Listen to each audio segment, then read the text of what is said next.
Dear students, I welcome on behalf of MIT University to all the students, to all the participants.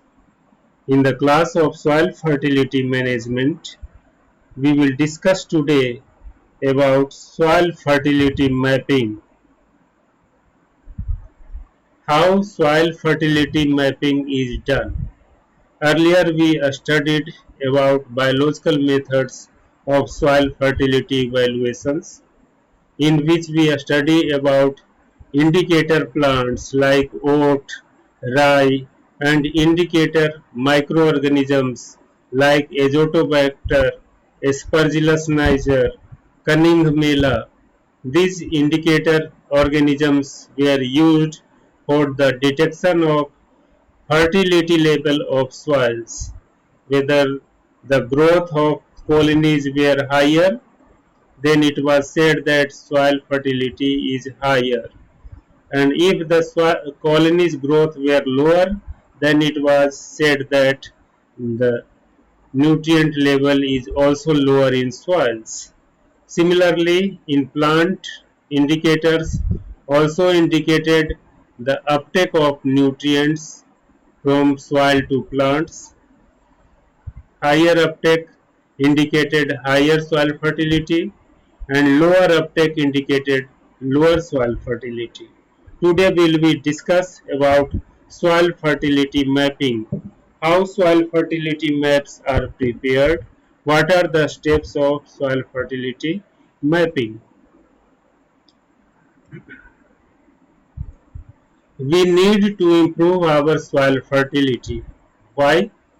Because of our population, because of our rapid growing population. We need to double our food production by 2050, and it is only possible when we can improve our soil fertility or we can decrease our populations. Decreasing our population is not a feasible method, so we have to concentrate on improving our soil fertility. So, soil fertility mapping have the purpose. The main purpose is to aware the farmers, researchers, planners and administrators, all stakeholders, all have equal purposes like farmers, researchers, scientists, planners, administrators, so they can use balanced fertilizer. A balanced fertilization can be adopted in our agriculture as per soil test recommendations and integrated nutrient management system for higher and sustainable crop production.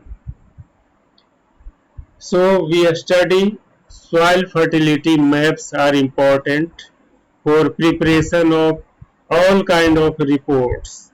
We study soil and water resources, soil and land resource inventory reports, soil survey reports, watershed management report, fertility assessment report, environmental reports, industrial reports. So all reports is the result are the result of soil fertility mapping. Without soil fertility maps, it would be impossible to predict, to prepare a report. NASIS. This is an institution that is National Soil Information System. It is situated in United States of America under the USDA or United States Department of Agriculture. They prepare this type of reports like soil survey reports, natural fertility, soil depth and other parameters. They are prepared by these institutions like National Soil Information System. In soil mapping, there are three major steps. Number one is soil sampling. Number two is soil testing or soil analysis. And the last one is fertility mapping. So we use tools, different tools are there, or the science which is commonly used is called cartographic sciences.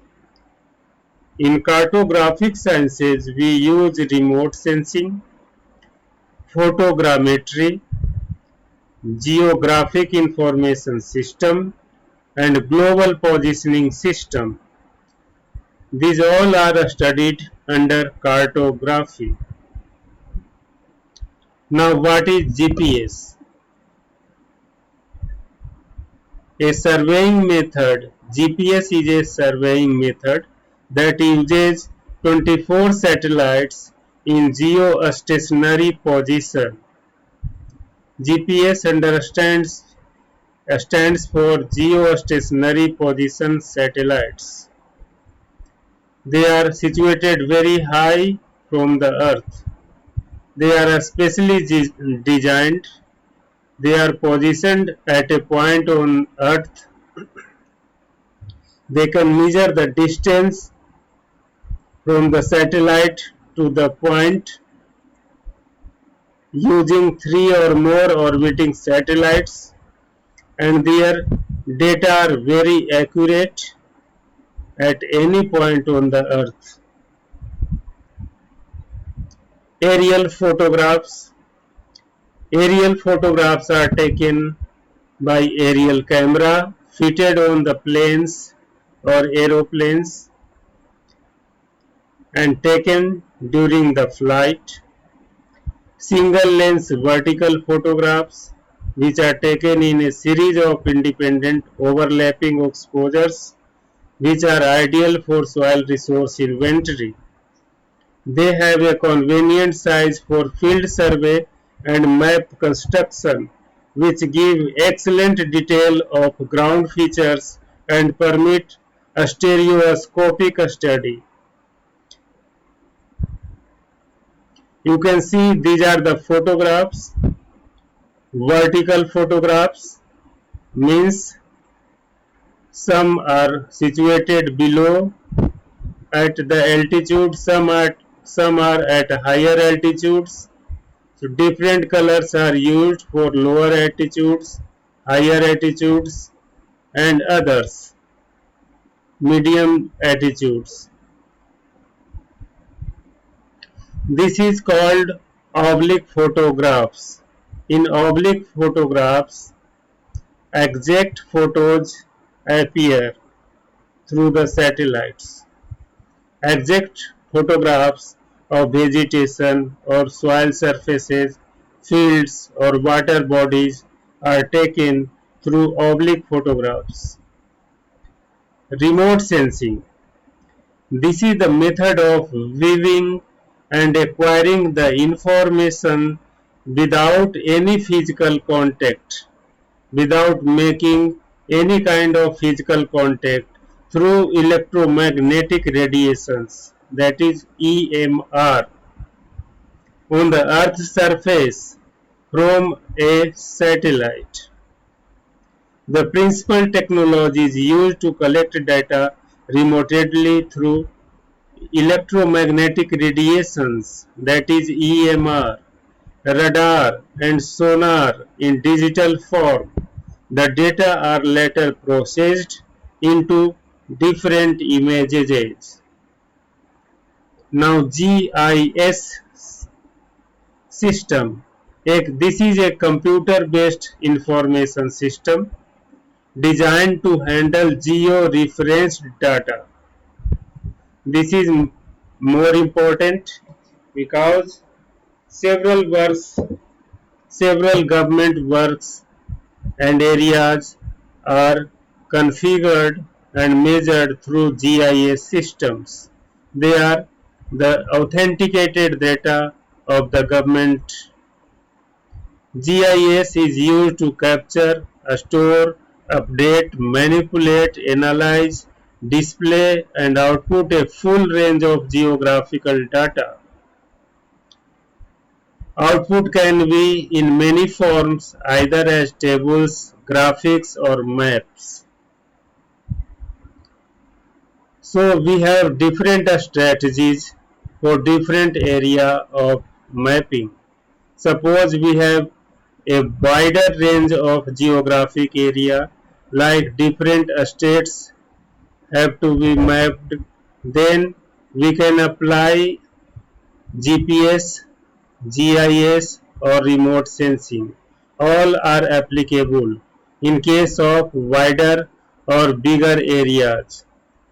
When the area is up to panchayat levels or up to village levels, the GPS, GIS and remote sensing can be used through a zigzag locations.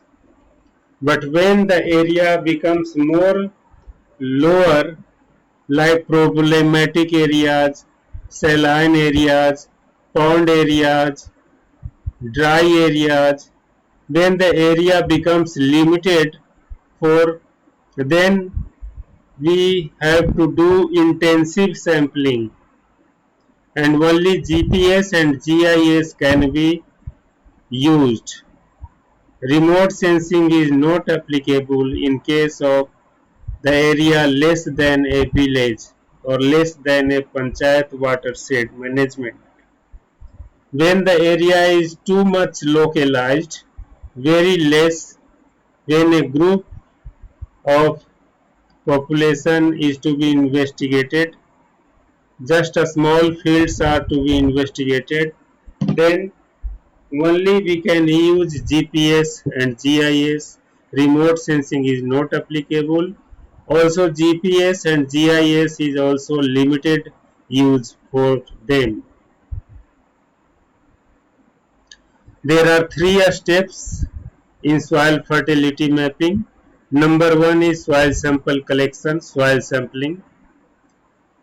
We already know the importance of soil sampling. We have to maintain the quality of soil sampling. The procedure should be neat and clean. You can see we only collect sample from fallow periods. In standing crops, we collect sample between the rows. When we are sampling of several locations, then a zigzag pattern is ensured for homogeneity. When fields which are similar in appearance, production and past management practices, they can be grouped in a single unit. Different The area which are different in color, slope, drainage, management practices, gypsum application, fertilizations are separated. Samples are taken from these different types of locations. We do not take samples from dead furrows, wet places. We should take samples from a dry regions only. We collect samples from a depth of up to 15 centimeter depth, that is also called a plough layer depth. When the deep rooted crops are there, then we can take soil samples up to 30 centimeter, and when there are trees, we can also collect soil samples up to 90 centimeter depth. So we have already discussed about soil sampling in details in our previous classes. These are called compartmentalization, compartmentalizing into four, and then mixing the diagonals and discarding the diagonals. So 50% is kept and 50% is discarded, and this process is repeated till the soil sample becomes just 500 gram soils. Only half kg soil is collected by this process, of compartmentalization, and this process is called, the sample is called composite soil sample. These are the depth of soil sampling. For grasses and grassland only 5 centimeter. For cereal crops shallow rooted 15 centimeter. For deep rooted crops and vegetables 22 centimeter. For orchard and trees 30 to 90 centimeters. Number 2. After soil sampling, the second process is soil testing or soil analysis. We analyze soils in laboratory for major nutrient and micronutrients as well. And then we plot a diagram, a table. We indicate, we classify soil as low, medium or high levels, and accordingly the recommendations are made. When suppose this is fertilizer recommendation for available nitrogen,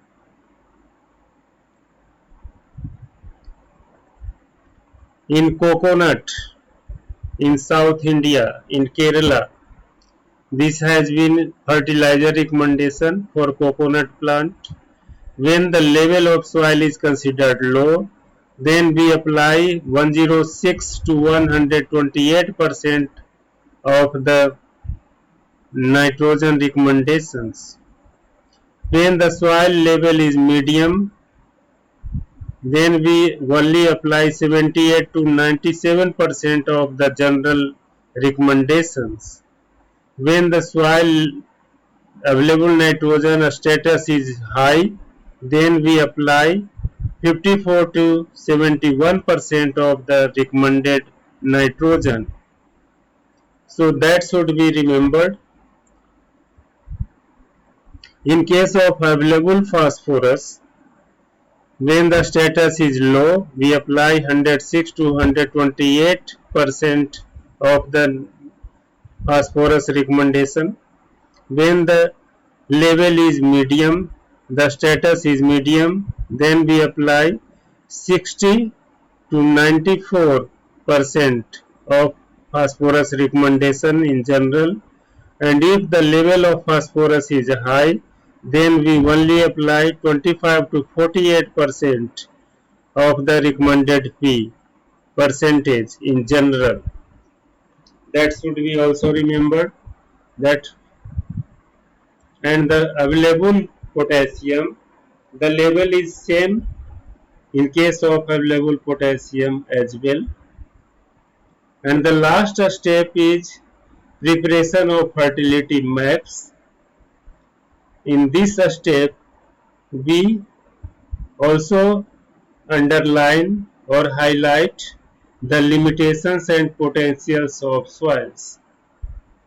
The indispensable instruments for formulating, establishing and maintaining site-specific soil fertility programs. A tool in farmer education and awareness campaigns. Easy devices for predicting the behavioral pattern of soils. Some important notes are made for soil fertility. So the main system is GIS system. That is more valid. They are authenticated by the government body. So we much rely on GIS system. Why? Because soil samples were not geo-referenced. No validation of prepared maps is needed when we use GIS system. Creation of database, secondary and micronutrients. Recommendations for any particular field by selecting through GIS based fertility maps. Transfer of generated technology to farmers through government agencies and NGOs. various analysis and decision making through segregation, isolation, selection, buffering capacity, storage, modification, interpretation, retrieval. These processes are already fed up in the GIS system, and the GIS system is enriched with these tools, and they provide authentic data for these informations. These are the beautiful photographs through GIS system. GIS system has given the photographs of the world. Global soil fertility level has been shown. Some have very high, some level is high, yellow color is low, and red color is very low. So Indian soils are very fertile soils in comparison to Australian soils or African soils or Chinese soils or Canadian soils. This is land use map of India. We can see the fertile soils. These are the classifications of urban land, forest land, non-agricultural land, plantation land, scrub and grass, unproductive lands. In Jammu Kashmir, many areas are unproductive. Scrubs and grasses in Gujarat, Rajasthan and Andhra Pradesh, there are shrubs and grasses and plantation crop, forest crops. In Madhya Pradesh and West Bengal, there are forest crops. In Assam and eastern India, there are forests as well. In Western Ghat and Eastern Ghat also contain some forest areas as well. These are the different colors shown by showing the fertility levels, land use, land covers, physiography, soil, slope of the soil, different colors showing different kinds of parameters. So some important information you can understand through the websites. Some important websites of soil informations are following. You can see USDA, United States Department of Agriculture. United States of America has a organization that is called United States Department of Agriculture. You can search on the Google and you will study many literatures related to agriculture. All disciplines of agriculture, there are all kind of materials available. There is Institute of Soil Science, Chinese Academies of Sciences. They are the academies for agriculture. You can academies for soil science. Indian Institute of Soil Science, which is situated in Bhopal. You can go to the website and search the details. Now we are open for discussion section.